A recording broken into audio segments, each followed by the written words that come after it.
नमस्कार मंडळी, मी संगीता. मी आज तुम्हाला डायबिटीज पेशंटसाठी चालणारी स्पेशल चटणी दाखवणार आहे. ही चटणी अतिशय चविष्ट लागते, करायलाही सोपी आणि खायलाही उत्तम. भाकरी, पोळी, वरण भातासोबत ही चटणी अप्रतिम लागते. तर चला बघूया आपण कारल्याची चटणी कशी करायची ती. मी इथे कारली घेतलेली आहे, हिरवी कारली घेतली. तुम्ही पांढरी कारली घेतली तरी काहीच हरकत नाही. छान लांब लांब आणि ताजी कारली घ्यायची आहेत आपल्याला आणि ती स्वच्छ धुवून घेतलेली आहे, पुसून घेतलेली आहे, देठ काढून घेतलेला आहे आणि आपल्याला किसणीवर किसून घ्यायची आहे. मी इथे कारली बारीक किसणीने किसून घेणार आहे. जर तुम्ही शिळी कारली घेतली तर त्यातलं बी बाहेर पडून जातं आणि त्यामुळे आपण ताजीच इथे कारली वापरणार आहे. बी सकट छान किसलं जातं आणि भरपूर गर आपला निघतो. मी इथे सगळी कारली किसून घेतलेली आहे.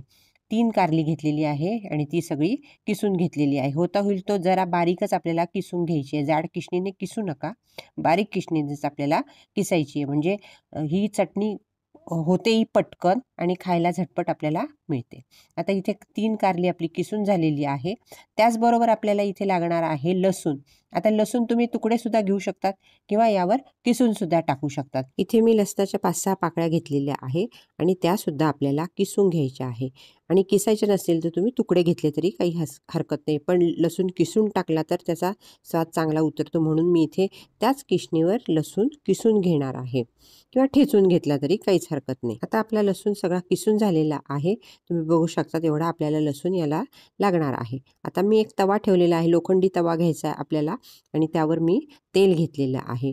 एक छोटा चमचा तेल आपल्याला इथे लागतंय. खूप तेल सुद्धा या चटणीला लागत नाही. तेल छान गरम झालेलं आहे. आपण आता चटपटीत फोडणी करून घेऊया. प्रथम मी टाकणार आहे मोहरी. मोहरी छान तडतडल्यानंतर आपल्याला टाकायचं आहे लसूण. डायबिटीस पेशंटसाठी उत्तम असणारं हे कारलं अगदी तुम्ही आठवड्यातनं 2-3 वेळा सहज खाऊ शकतात. करायलाही सोपं होतं आणि खायलाही उत्तम असतं. आणि शुगर कंट्रोलमध्ये ठेवायची असेल तर हे कारलं अतिशय उपयुक्त आहे. आता मोहरी तडतडल्यानंतर आपण त्यात टाकलेला आहे लसूण, जो आपण किसून घेतलेला होता. तुम्ही इथे ठेचून टाकला तरी काही हरकत नाही. त्यावरच टाकायचं आपल्याला हिंग आणि हे छान एकदा परतून घ्यायचं आहे. त्यातच टाकलेले मी हळद आणि किंचित हळद टाकलेली आहे आणि ते आता आपण छान परतून घेतलेली. इथे मी लोखंडी तवा घेतलेला आहे आणि लोखंडीच मी उलटणं घेतलेलं आहे आणि त्यातच टाकायचं आपल्याला हे कारलं आणि छान आपलं परतून घ्यायचं आहे. आता हे 3 ते 4 मिनटं छान खमंग आपल्याला परतून घ्यायचं आहे. आता आपल्याला गॅस बारीकच ठेवलेला आहे, मी मोठा केलेला नाहीये. आपण या चटणीमध्ये साखर किंवा गुळाचा अजिबात वापर केलेला नाहीये, तरी हे सुंदर चविष्ट कारल्याची चटणी लागते. आता थोडंसं परतून झाल्यानंतर यात टाकणार आहोत आपण मीठ. मिठामुळे किंचित थोडंसं पाणी सुटल्यासारखं होतं, तरी आपल्याला हे छान असं परत परतून घ्यायचं आहे.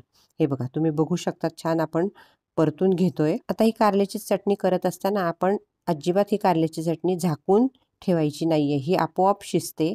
झाकलं की थोडंसं कडवट होण्याची शक्यता असते, पण उघडी जर जी परतली तर अजिबात कडू होत नाही.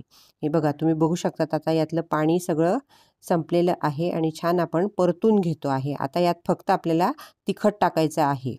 आता थोडंसं आणखीन परतला गेल्यानंतर आपण त्यात तिखट टाकणार आहोत. आता इथे तुम्हाला लाल तिखटाचा वापर नको असेल किंवा तुम्हाला आवडत नसेल लाल तिखट, तर इथे प्रथम आपल्याला फोडणीतच आपल्याला मिरचीचे तुकडे टाकायचे आहे किंवा मिरचीचे तुकडे नको असेल तर तुम्ही किसणीवर किसून सुद्धा मिरची टाकू शकतात किंवा मिक्सरमध्ये टाकून सुद्धा तुम्ही मिरची फिरवून फोडणीला टाकू शकतात, ते सुद्धा करू शकतात. पण मी इथे तिखट वापरलेलं आहे. आता ही तिखटसुद्धा आपल्याला अगदी ही चटणी कोरडी झाल्यानंतर तिखट टाकायचं आहे. आधीच तुम्ही तिखट टाकलं तर तव्यात ते थोडंसं जळतं आणि मग ठसका होतो, म्हणून हे तिखट आपण अगदी शेवटी टाकलेलं आहे. तिखट टाकल्यानंतर मी इथे चमचाभर दाण्याचा कूट टाकलेला आहे. दाण्याच्या कुटाने तर अजिबात ही चटणी कडू लागत नाही.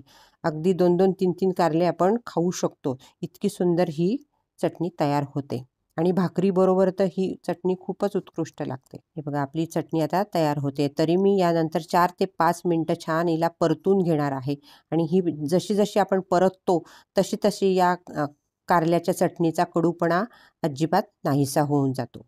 हे बघा, तुम्ही बघू शकतात मस्त आपली कारल्याची चटणी तयार झालेली आहे.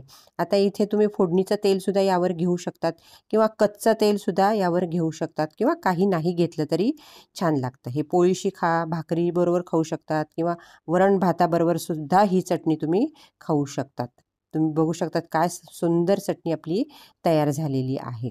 आणि डायबिटीस पेशंटसाठी अतिशय उपयुक्त असणारी ही चटणी आपणही नक्की करून बघा, खाऊन बघा आणि आपल्या प्रतिक्रिया मला नक्की कळवा. माझ्या व्हिडिओला लाईक करा, शेअर करा आणि चॅनेलला सबस्क्राईब करा. धन्यवाद.